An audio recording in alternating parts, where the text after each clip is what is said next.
主耶和华的神临到咱，因为耶和华用油抹咱，互咱传福音，互送乡的人，使咱医好伤心的人，报告受掠的得到讨放，受拐的出监牢，报告耶和华欢喜的年，甲咱上帝报仇的日，安慰一切哀伤的人。伫锡安哀伤的人用花帽手术伊来替恢复，欢喜的油来替悲伤，懊恼的衫来替忧愁的心，互因称作公义的树，就是耶和华所在的，来显明家己的荣光。这点咱来安静陪伴心。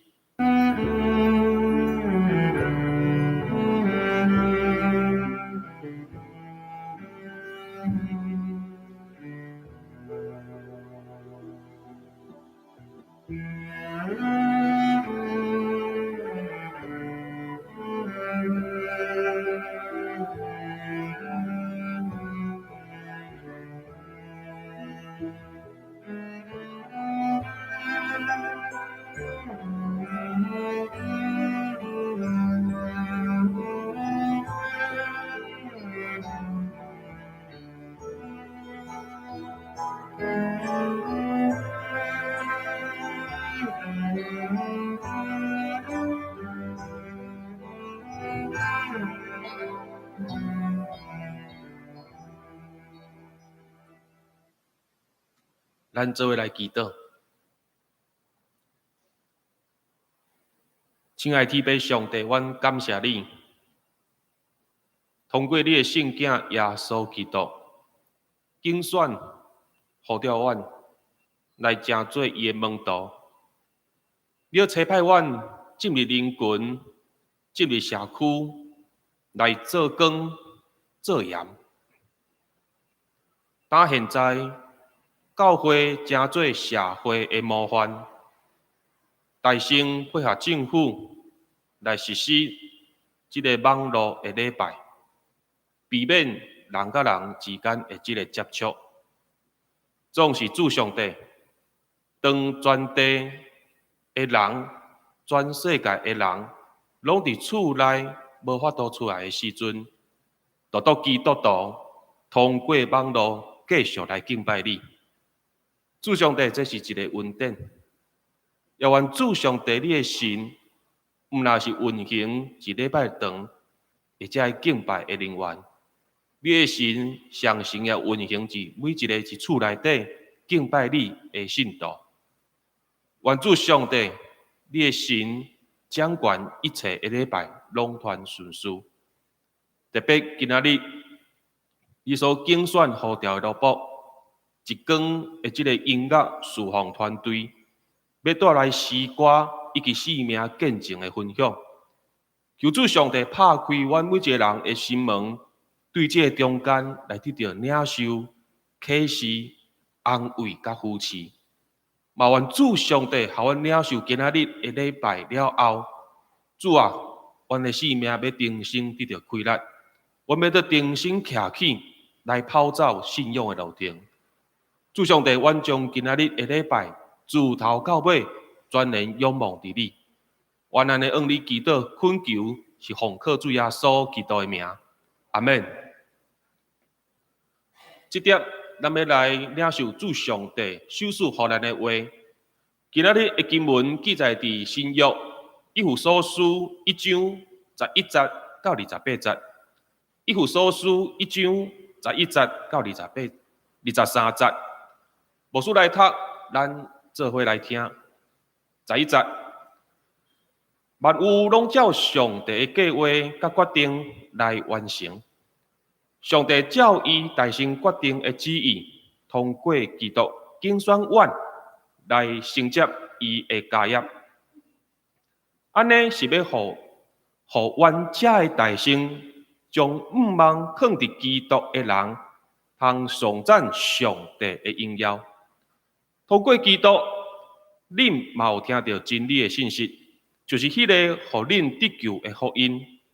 迄时恁有信，上帝就赐恁所应允的信心，甲恁勘印，证明恁属伊。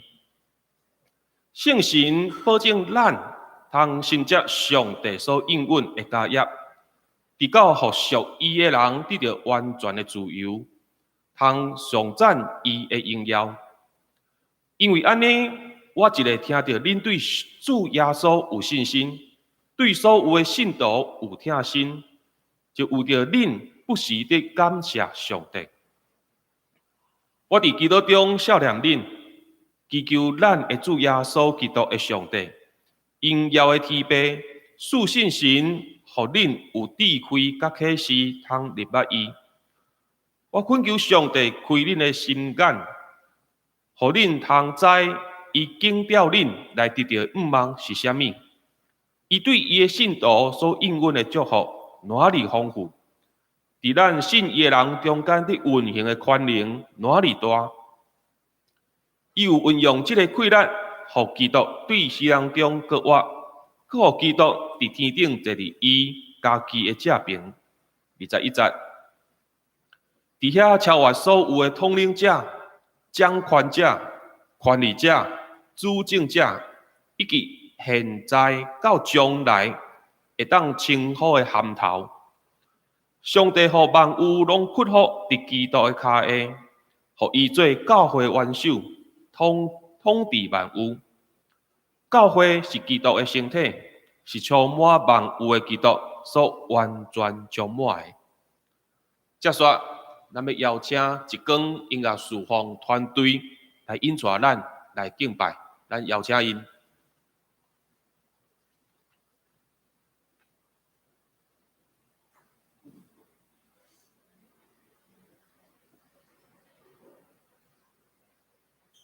大家平安。平安。要先甲大家讲一个，我就歹势嘛，就是咧，因为我的台语就无认得诶，但是我拄伫咧学习尔。请大家原谅我。我们要先谢谢今天为了直播，然后为了我们的声音的所有的服侍同工跟长老，我们要先说一声谢谢，因为大家知道在直播真的是不是一件容易的事情，有非常多声音的地方要处理。结果呢，桃园教会的第一场直播就碰上了我们这么多要处理的部分，实在是很谢谢，也很抱歉。线上的大家，我也想邀请大家。请大家在代祷当中纪念正在这里服侍的所有的同工，因为这一切都不是很容易的事情。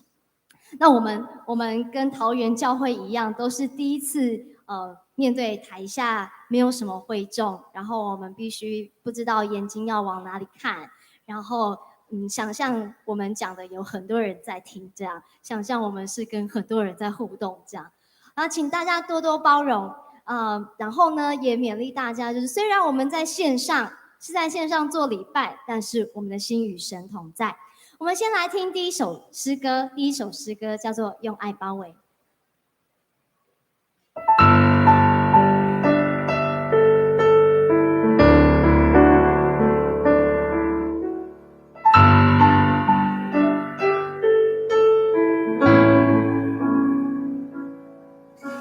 爱是什么？就是接纳。爱是什么？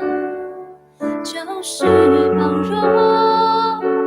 在主里面，每个人都相同，都因宝血，都因恩典得救。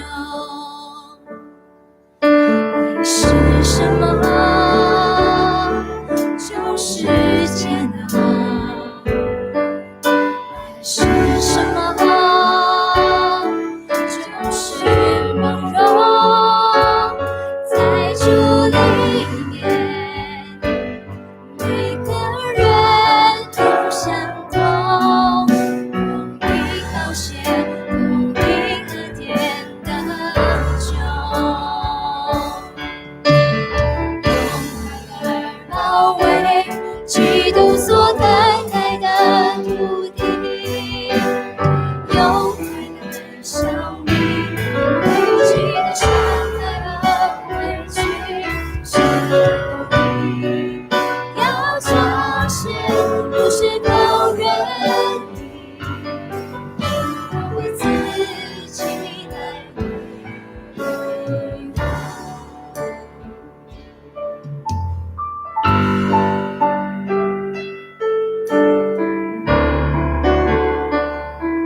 爱是什么？就是接纳。爱是什么？就是包容。在主里面，每个人都相同，有并到血，有并恩典的酒。包围基督所带来的土地，用爱来消弭累积的伤害和委屈，神的公义要彰显，不是口愿，他会自己来回。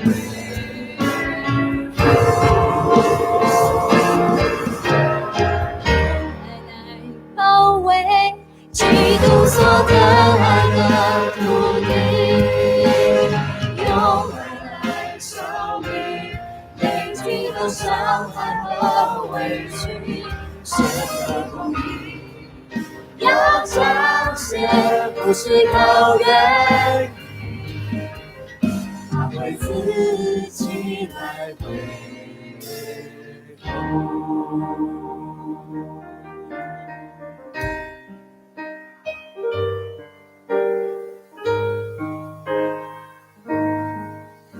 他会自己来荣耀。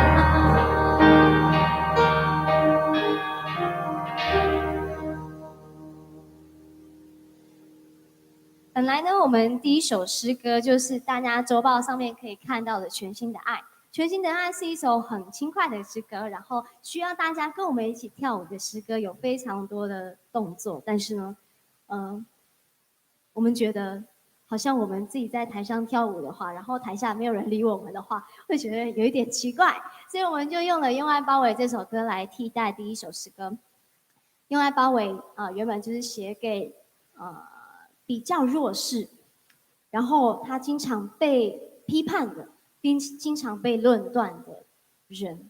那我们现在在病毒这样子攻击我们的状态下，我也祝福大家，就是不管病毒有多严重，神一定会用爱来包围我们的国家，包围我们的家庭，包围我们的环境，包围我们自己。所以我们时刻都不要离开神的爱。好，我们要来看今天的经文喽。在耶稣死而复活又预备升天的时候，赐下了圣灵代替他在这个世界上所做的工。在使徒的时代里面，使徒们因为圣灵也行出很多很多的奇事。那我自己呢，在我过去还没有信主的时候，我有一个小小的故事要跟大家来分享。我过去呢是生长在一个拜拜的传统家庭里面。那我小的时候呢，家里有一点纷乱，然后所以会造成我很多觉得不幸福，我觉得我很破碎。在7岁的时候，我就觉得我的天塌了。很多时候我是半夜的时候蒙在被子里面哭，那个时候我很小。大家知道很小的小孩他会直接的哭出来，他会有直接的情绪表达，但是我只能蒙在被子里面哭。然后就这样子一直长大，到了高中的时候，有一天我发现不知道为什么晚上的时候我都睡不着觉了，然后我一直哭，没有原因的一直哭。在学校的时候呢，我也没有办法专心的上课，就是一直流眼泪。我看到美工刀的时候我就想要划手，我看到楼的时候我就想要跳下去，我看到火车我就想要跳下去，我看到捷运我也想要跳下去。有一天我真的是承受不了这样子的压力，我就跑去学校的辅导室问辅导老师，这到底是怎么一回事呢？辅导室的老师就说他要告诉我的爸妈，然后让我爸妈带我去看医生。结果我们就到了平镇的立新医院去看医生。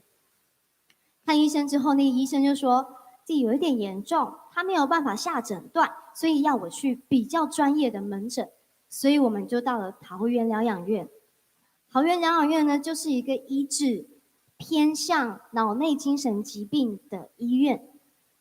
在那里呢，不像现在一样有这么多的车子，停车场也就小小一个的，然后里面也没有这么多的病人，大概就我，然后其他2、3位这样子。所以我一开始进去的时候很害怕，很害怕。只有16、17岁的时候，结果这个医生看完我之后呢，他跟我说的第一句话就是：“你怎么还在这里？奈哥底家。”他表示说，这个病情已经到了很严重的情况。他说，这个是成人都无法承受的程度，你一个孩子你怎么能承受得了呢？后来他就开给我药吃了。那当然，我的爸爸妈妈也有跟我一起做心理方面的治疗。可是情况并没有因为我就医之后开始有好转，我还是一样在哭，还是一样被死亡牵引着走，没有改变。甚至呢，因为药物的副作用，让我从重郁症变成双极性的精神疾病，就是躁郁症。我嗨的时候很嗨，没有办法停下来的嗨，可是我很沮丧的时候又很沮丧，一个没有界限，他没有办法自己停住的一个状态。所以我就在这样子两极性的情绪拉扯当中非常的痛苦。直到我考完大学了，我确定我有学校念了的时候，我告诉我自己，我一定要把药戒掉。然后我在把药戒掉的过程非常的难受，就是身体好像有很多虫子在咬，好像被火烧一样。半夜的时候，我得在地上打滚，因为好像有很多的蚂蚁在身上爬。可是我就靠着毅力，我很成功的把药戒了。我上了大学之后，我也再也没有吃药，然后也都好好的，我以为我好了。就在大一下学期，好多的事情蜂拥而至。某一天，我真的觉得我承受不住了。就那一天，就在白天的时候，我告诉我自己，我在今天一定要结束我的生命。所以我就在放学之后，坐着火车回到杨梅。趁着半夜12点多，没有人知道我在干嘛，所有人都睡着的时候，我一个人走到顶楼上去。我开着那个铁门，边哭边走。有一个声音跟我说：“这个世界上真的没有人爱你，你活着只有痛苦，你赶快结束你的生命吧。”听到这种话，我继续哭，哭得更厉害。那哭得更厉害，然后我又往前走，要往女儿墙的方向去。就在要往女儿墙的方向去的时候，另外一个声音跟我说：“你确定这个世界上真的没有人爱你吗？你确定你死掉之后，你的家人会好受吗？”刚刚有那个华语场留下来的一个姐姐。好，我现在要问大家哈，在场有1、2、3、4、5、6、7、8位弟兄姐妹，我想问大家，你们猜猜看，好声音赢了还是坏声音赢了？每一次我们去到那个教会做巡回布道的时候，我都会这样子跟会有互动，然后突然间好像没有了，会突然间不知道该怎么办。我先讲一下，因为耶稣还没有出现，所以坏声音赢了。坏声音赢了，然后我的死意非常的坚强。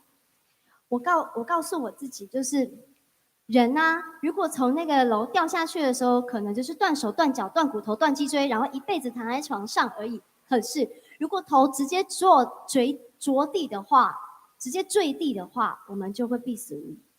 所以我是整个人半身的在女儿墙上，我已经上去了。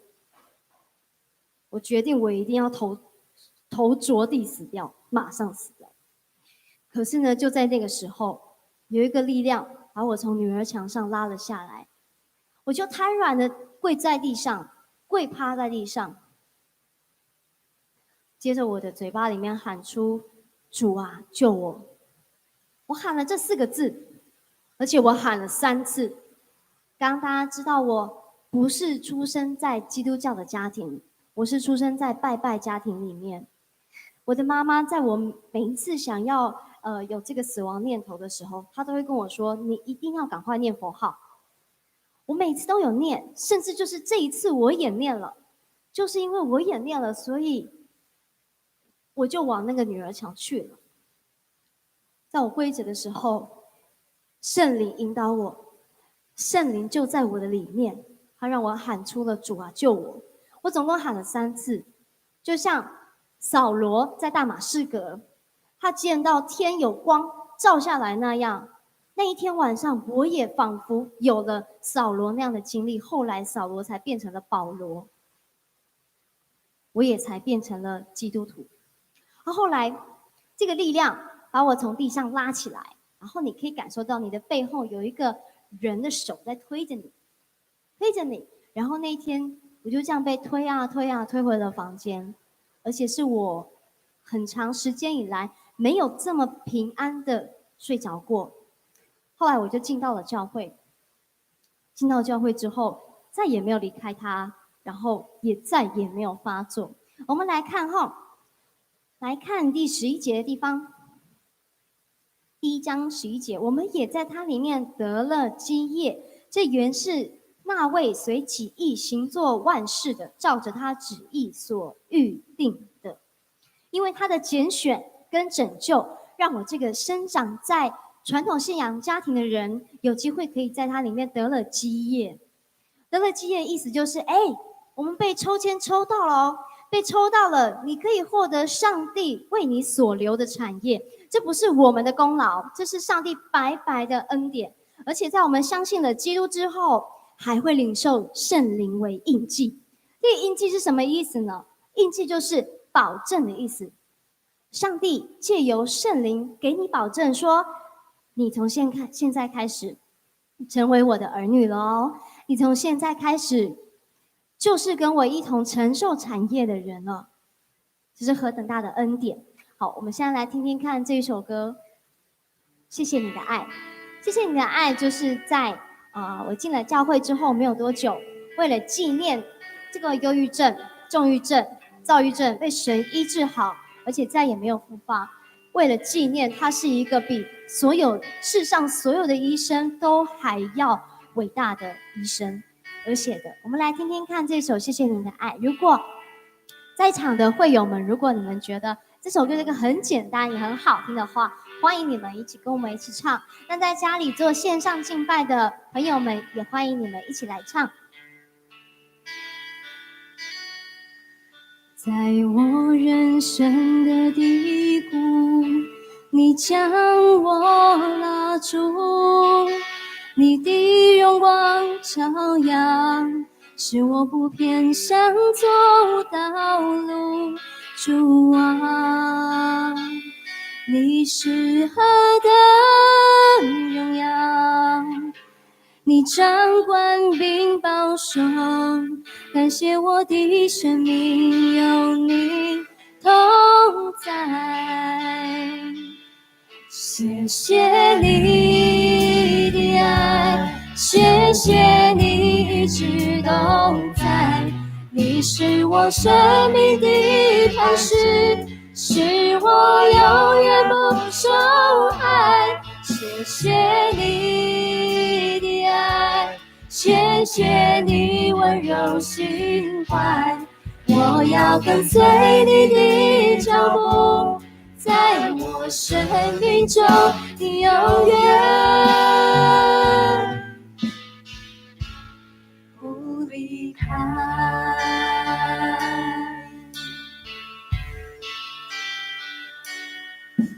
在我人生的低谷，你将我拉住，你的荣光照耀，使我不偏向走道路。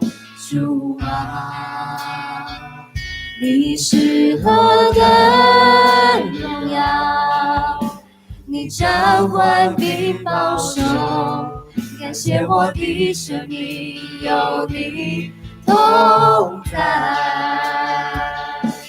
谢谢你的爱，谢谢你一直都在，你是我生命的磐石，是我永远不受害。谢谢你的爱，谢谢你温柔心怀，我要跟随你的脚步，在我生命中的永远，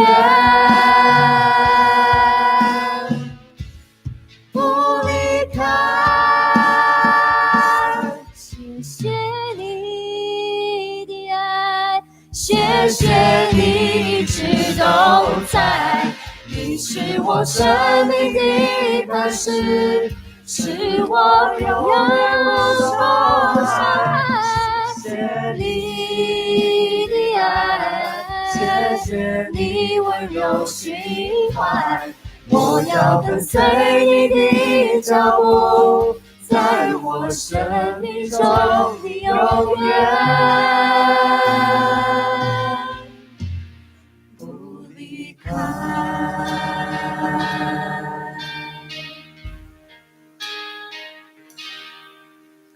谢谢大家。接下来我们来请玉洁来分享。弟兄姐妹们平安。好，那从小我也不是生长在一个基督教的家庭。那我第一次接触到基督信仰是我在读国中的时候，因为我国高中念的是一所基督教的学校。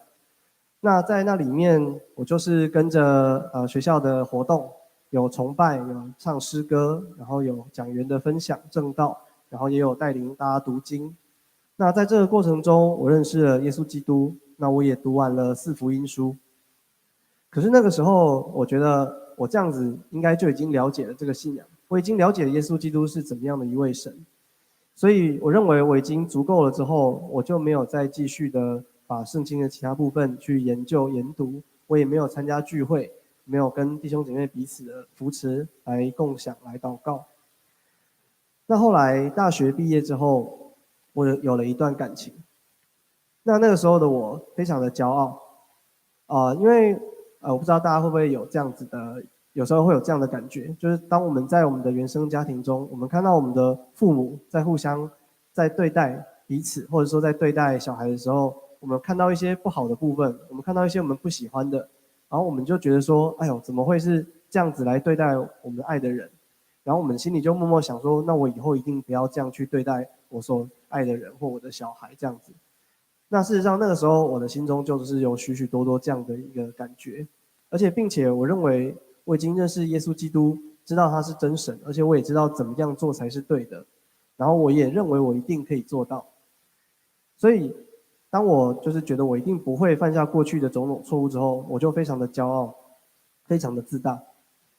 但是大家知道箴言有讲到，骄傲在败坏以先，狂心在跌倒之前。那个时候的我跟那个时候的女朋友承诺了很多的事情。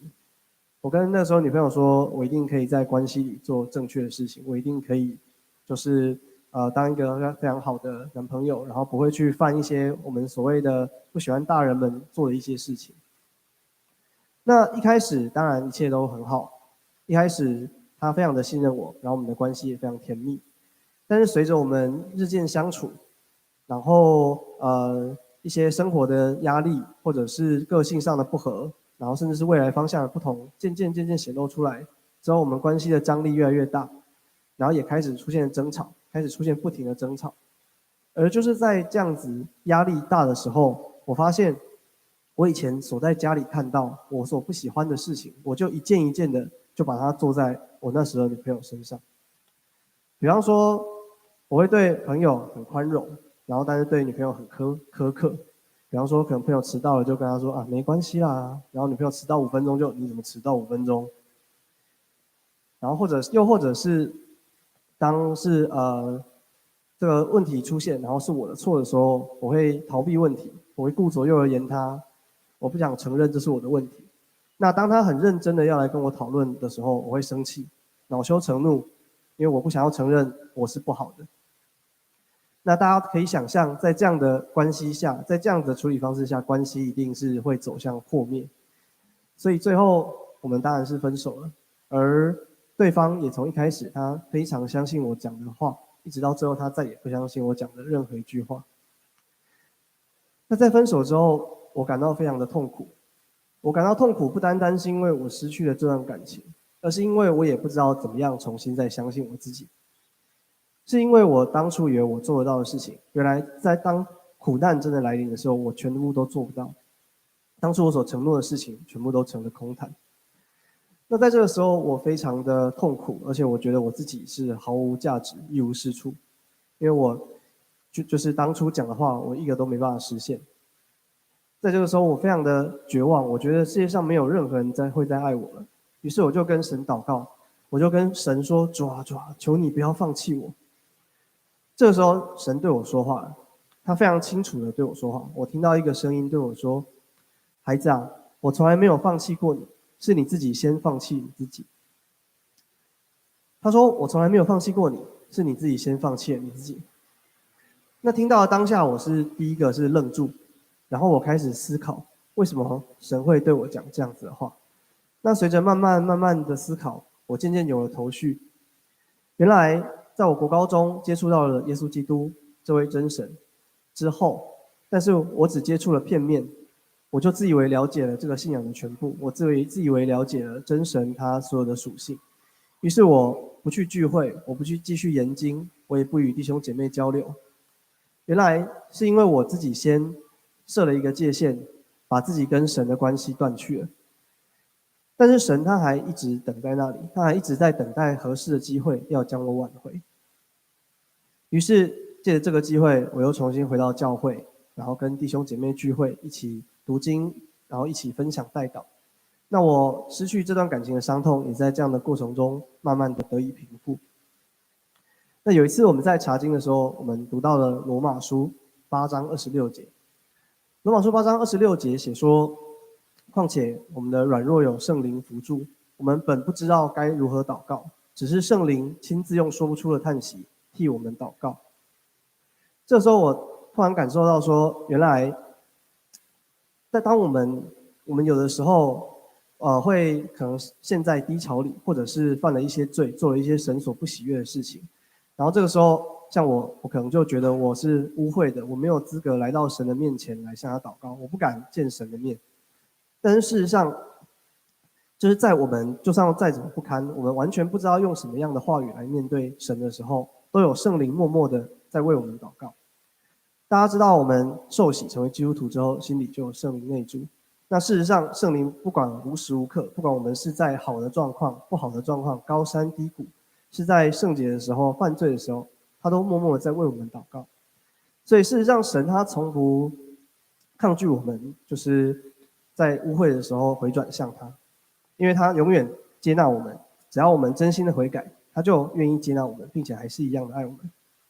因此在有这样的领受之后，我就决定今后不管我犯了什么罪，我的生命如何的低潮，或我觉得我自己多么的不堪，多么的不配，我都一定要勇敢的回到神的面前，向他认罪悔改，求他来自他的爱，因为我相信他永远不会放弃我，而我相信他也永远不会放弃今天在场的或在线上的所有的弟兄姐妹。因此怀着这样的心情，我就写下了接下来的要分享这首《永不放弃》。那我们就一起来听这首诗歌。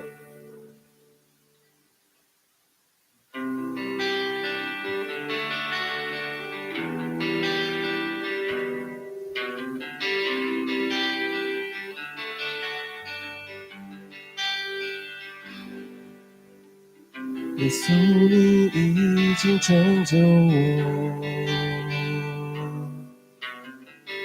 我要努力为你而活，成为新造的人，让我却不肯罢手，紧抓着我坠落。不是这世界的规则，年轻和血气在拉扯，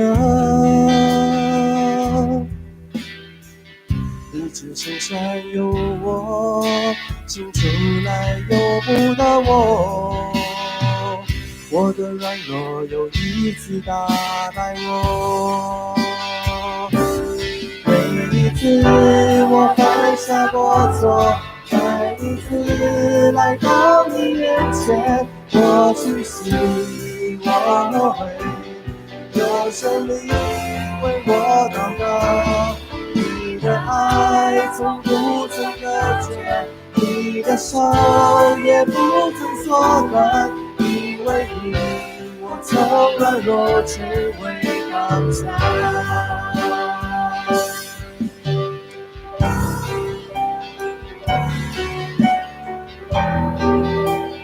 邀请在场的线上的弟兄姐妹一起来唱一首歌。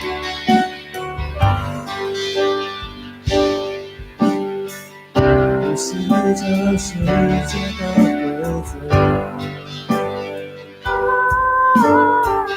你心和谐是在拉扯，你出现下入我，清楚都不得我的软弱又一次打败我。每一次我犯下过错，再一次来到你面前，我屈膝，我会有生命为我祷告。你的爱从不曾隔绝，你的手也不曾缩短，因为你，我从软弱成为刚强。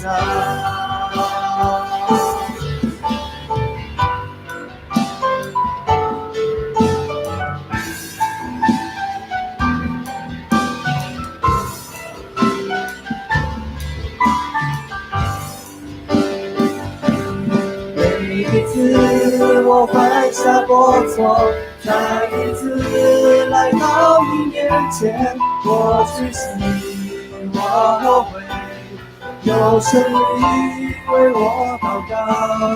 你的爱从不曾隔绝，你的手也不曾缩短，因为你，我从软弱成为刚强。每一次我犯下过错，再一次来到你面前，我屈膝，我会有生命为我祷告。你的爱从不曾隔绝，你的手也不曾缩短，因为你，我从软弱成为刚强。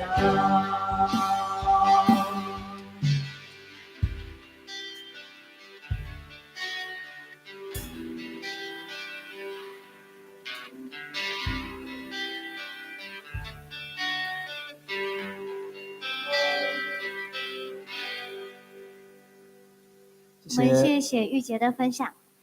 在前几年的时候呢，我有一段很伤痛的经历，在那很伤痛的当中，我跟神说：神，是不是人不爱我，你也不爱我了呢？你明明知道我小时候是怎么样长大的，那为什么现在还给我这样的环境呢？我对神发出了这样的怨言。以前我祷告的时候，我可以听见他对我说话的声音，然后晚上睡觉的时候，我可以做异梦。当然如果手上有 DM 的话，你们可以看见这是我所做的第一个异梦，然后那个异梦也是这个团队成立的来源。然后我在祷告，我在我的内室祷告里面也可以看见神所给我的意象。可是就在那个时候，我正在那个很伤痛的经历里面的时候，我什么都没有，我感觉我失去了和神连结的一切。所以我跟神说：你不爱我了吗？是不是人不爱我，你也不爱我了呢？我向神这样说了。好，我们来看17节。求我们主耶稣基督的神，荣耀的父，将那赐人智慧和启示的灵赏给你们，使你们真知道他，并且照明你们心中的眼睛，使你们知道他的恩召有何等指望。17节在希腊的原文里面呢，翻译是说，是将智慧和启示的圣灵赏赐给你们。这个智慧指的就是圣灵赐人领悟的能力，启示就是圣灵对事物还有真理的开启。那在那个当下，我的眼睛根本就没有光，我的眼睛根本看不见所有的事物。直到有一部电影，那部电影叫做《心灵小屋》，那我推荐所有的弟兄姐妹都去看一看，至少要看一次那部电影。那部电影我大概看了3次，然后每一次看都每一次哭。过那个电影有一点长，我就不说了。但出来的时候，因为那部电影真的是圣灵来照亮我心里的眼睛，他让我看见了是我自己有很多的不饶恕。我嘴巴上说好，我可以饶恕，我愿意饶恕，可是我的心里并没有。然后也是我自己在心里面设立了一道很厚的墙，我以为是神不爱我，但是是我自己阻隔了神的爱。神并没有向我收回他给我的爱，但是都是我自己造成的。所以我就在电影院外面人来人往的时候，我就在那里大哭。我大哭的在心里面跟神说，阿爸父，对不起，不是你不爱我，是我自己不要你，是我自己把你挡在我的外面，是我自己心里面有非常多的苦毒，非常多的不饶恕，让你的爱进不来我的里面。回家之后我就写了一首歌，叫做《他的爱》。他的爱里面就是写到，我们时常会因为很多的痛苦，很多的环境造成的伤害，或者是人给我们的伤害，让我们眼睛忘了去看神到底有多爱我们。我们的眼睛会专注盯在那个伤害上，盯在那个我们心里很痛的那里，可是我们都会忘记神有多爱我们。求圣灵帮助我们，照亮我们每一个人心中的眼睛，让他都能够让我们看见他的爱到底有多大。我们来听他的爱。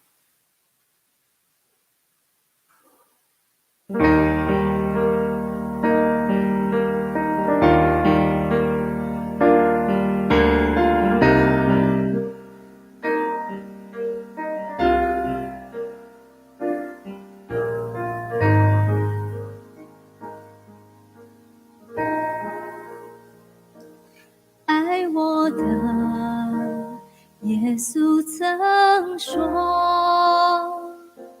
劳苦和重担到他脚前来，而我却将他遗忘，自己背痛苦和眼泪。爱我的耶稣曾说，他的爱甘愿牺牲他自己，我愿意回转向他，定睛在他的十架爱，我看伤痛太专注，却忘了神多么爱我，听我眼泪，受我心痛，我却远离他的爱，他好爱我，好爱我，用生命交换我最前不暂放手，永恒的爱，我的生命从此被更新。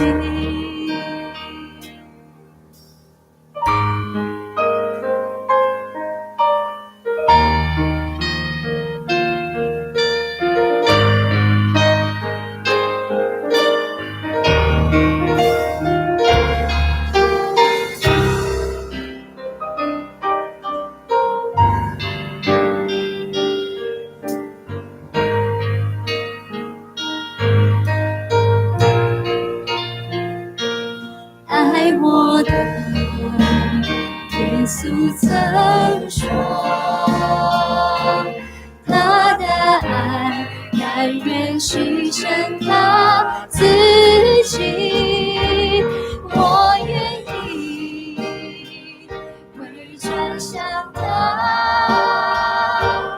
已经在他的十架很伤痛，太专注，却忘了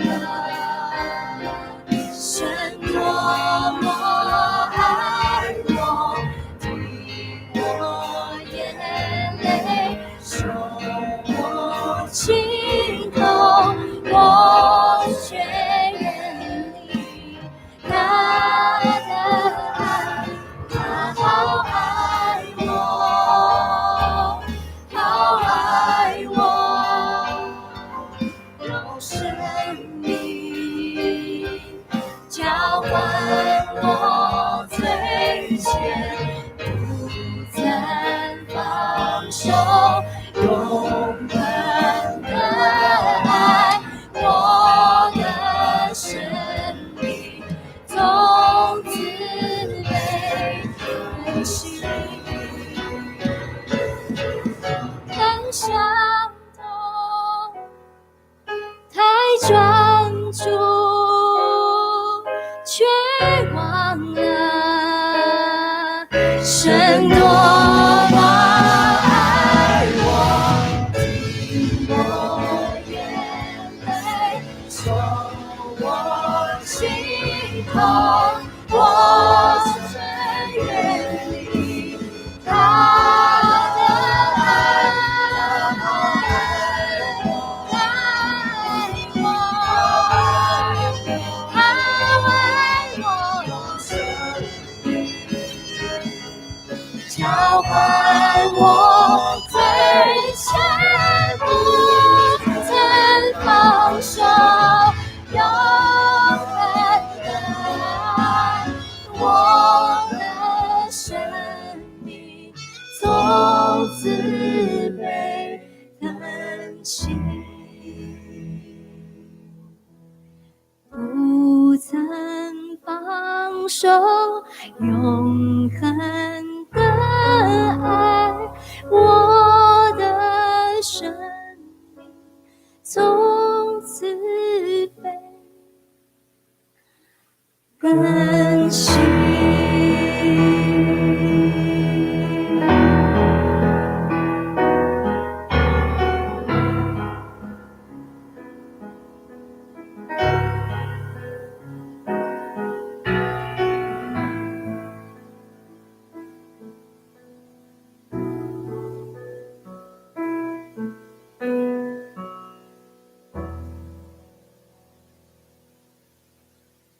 今天的讲题是圣灵的作为，那我们可以从圣经里面知道圣灵的作为有哪一些。圣灵最外显的彰显就是这个人会开始讲方言，这个人呢会开始有医病的能力，这个人会开始赶鬼。可是圣灵的作为不只是这一些，更多时候它是在我们的内心的工作。我们改变了过去的自己，我们愿意改变自己的生命，或者是我们想要更靠近神，或者是我们想要更多的认识神，就连我们的认罪还有悔改，或者是我们能够更谦卑成为软土，这些都是圣灵的作为，不是我们自己的能力。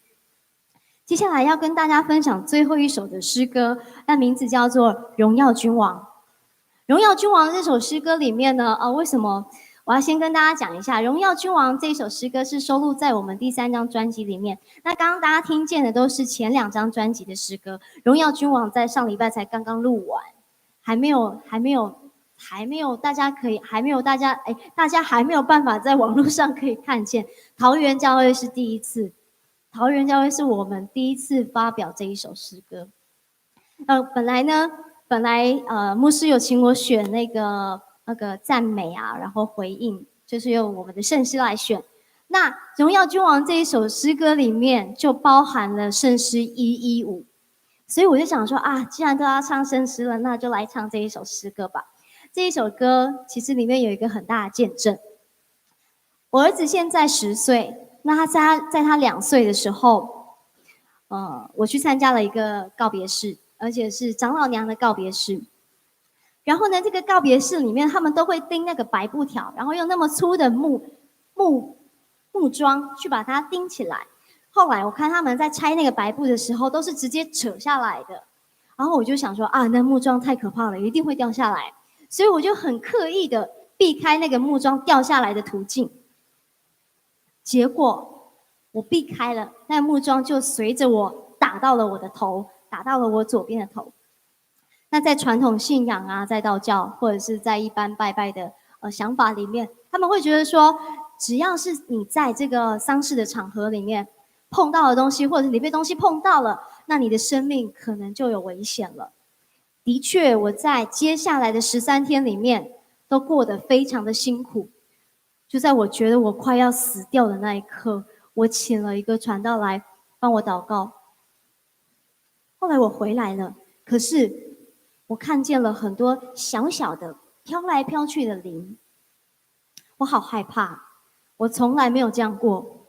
而且我也认为，相信神的人都是神的儿女，所以那些人那些灵没有办法来欺负我们。可是看得见的时候真的好可怕，因为他们就是一个跟人不一样的东西。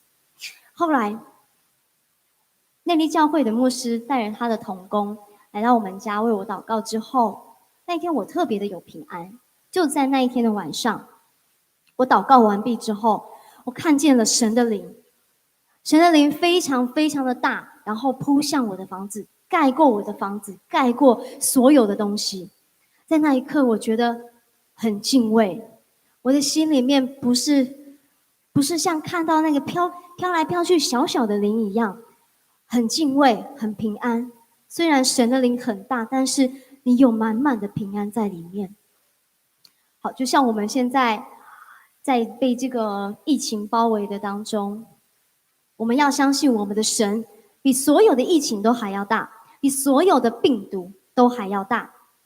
我们来看19节到21节，并知道他向我们这信的人所显的能力是何等浩大，就是照他在基督身上所运行的大能大力，使他从死里复活，叫他在天上坐在自己的右边，远超过一切执政的、掌权的、有能的、主治的和一切有名的，不但是今世的，连来世的也都超过了。所以世上的万有，不论是病毒还是你现在的环境，神都比他大，神都掌握着这一切。而我们的心要放在哪里呢？放在这些新闻每一天都播放的恐慌里面，还是神要给我们的平安里面？我们来听一下这首诗歌，愿耶和华的荣耀、耶和华的平安都在我们的里面。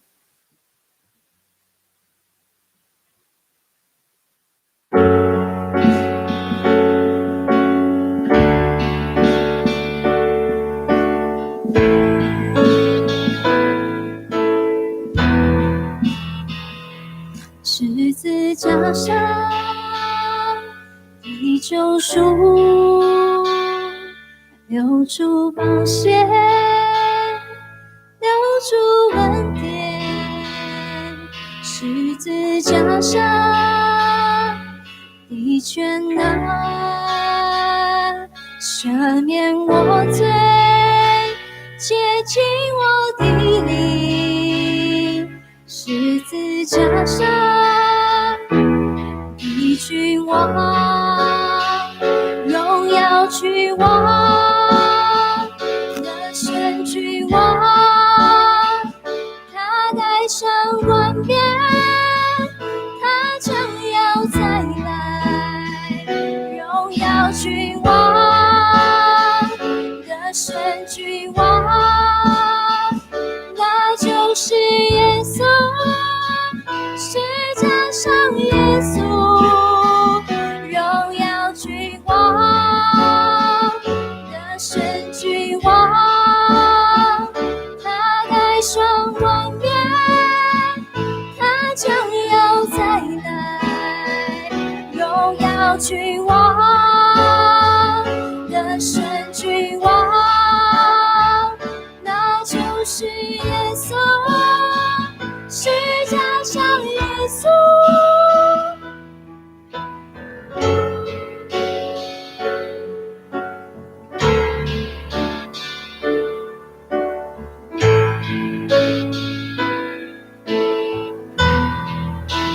一起来，十字架上的救赎，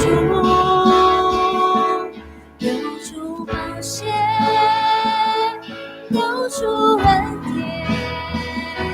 十字架上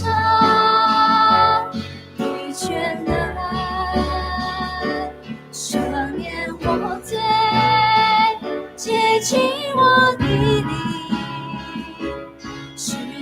加上的君王，荣耀君王的神君王，他戴上冠冕，他将要再来。荣耀君王的神君王，那就是耶稣。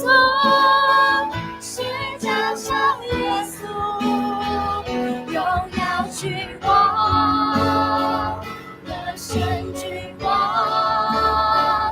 他戴上冠冕，他将要再来。荣耀君王的神君王，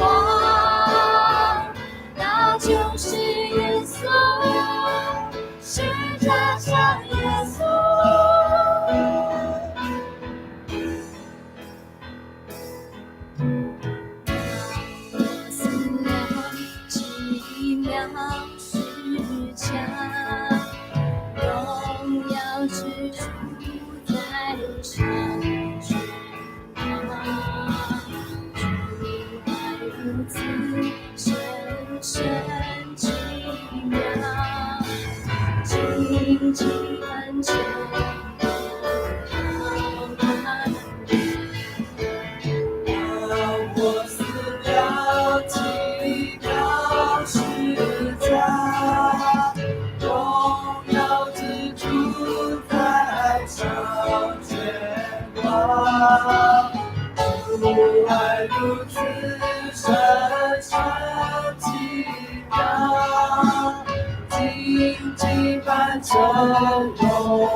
我们来看最后22节，又将万有伏在他的脚下，使他为教会做万有之首。教会是他的身体，是那充满万有者所充满的。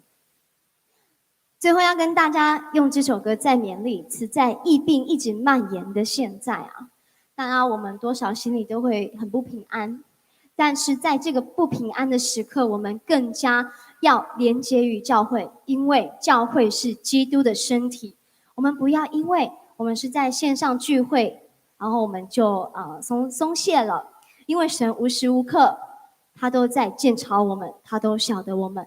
刚刚那一首歌的见证我没有完整的分享出来，因为我们在今年9月和10月的时候会在华神礼拜堂，我们在巴德有一个华神的新盖好的学校，会在他那个里面的礼拜堂做一个新的发行布道，所以想邀请大家，如果你有空的话，我们邀请我们的好朋友一起来听这个很大的见证，见证我们的神比世上所有万有都大，比世上别人所拜的都还要大，比那一些让人害怕、让人心生恐惧的东西，不管是病毒还是邪灵还是什么，都还要大。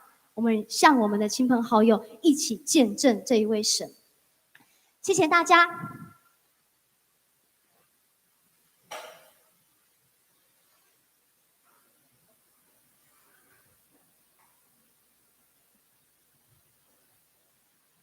好无，这是咱鼓掌，咱将一切荣耀归乎上帝。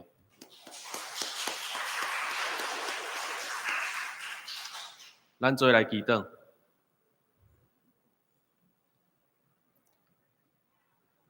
亲爱天父上帝，阮感谢你，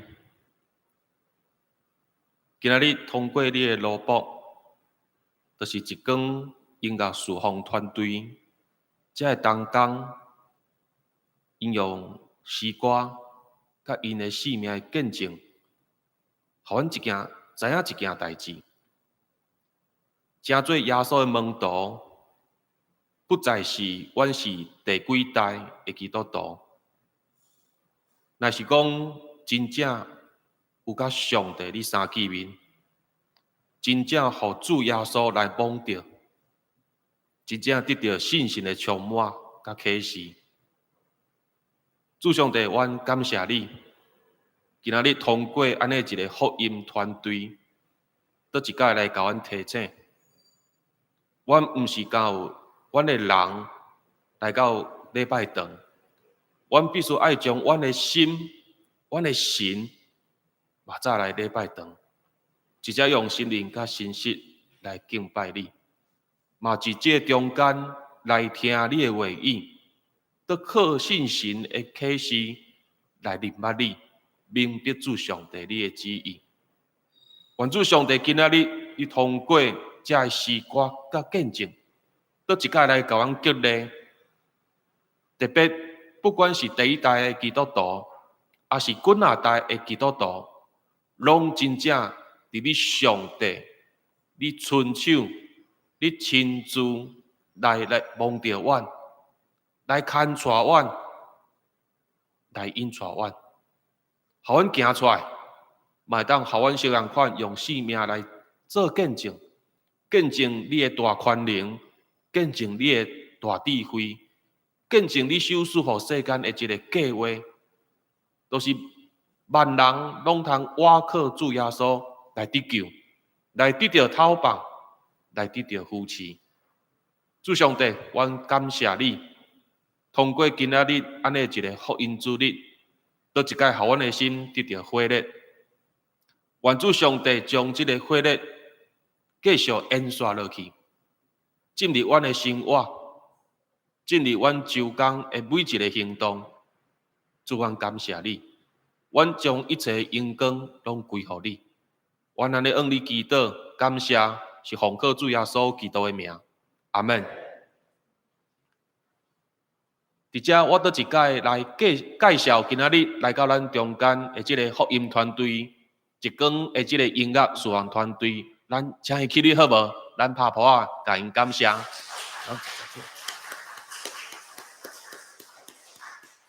好，请坐。迄种鼓仔声若无够大声，拜托音效后壁较用落去就好。牧师一只报告几项代志。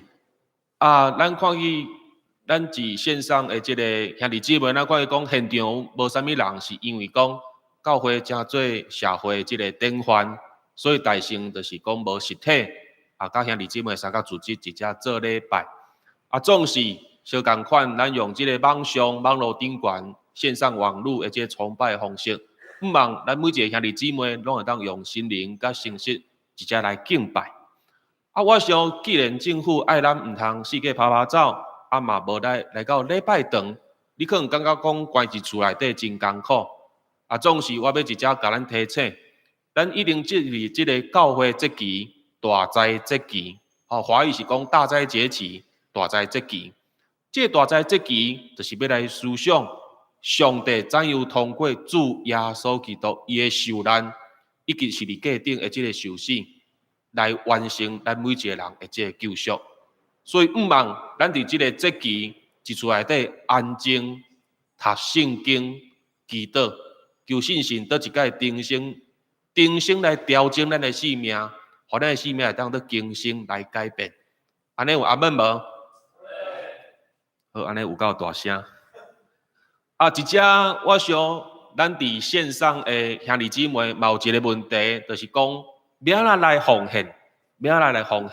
我想咱伫即个赖的群组顶悬有即个 QR code， 也是讲即个划拨的即个账号，划拨的账号会当来奉献。